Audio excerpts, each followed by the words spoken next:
I just watched The Way of the Projector by John Martin, and it is by far one of the best projector resources I've ever seen. He says you have to let your aura do its thing. And he gave this great tip.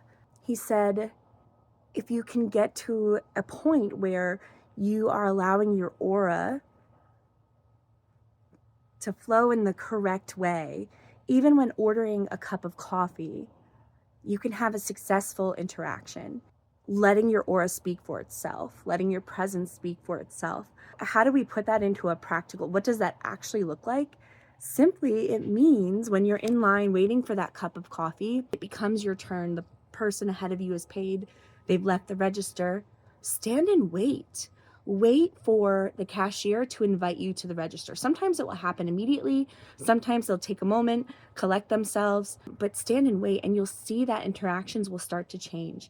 If you're going up to a register and you're ordering a cup of coffee and it becomes this interaction where you walk away feeling like, oh God, like what's their problem, and bitter about it, it means the energetics were not correct there. The more that projectors begin to wait, and I find this for myself, the more that I just stand and wait and literally don't say a word until I'm spoken to, the more invitations begin to roll into my life. They're not all right, they're not all correct, right? We have to listen to our authority for that.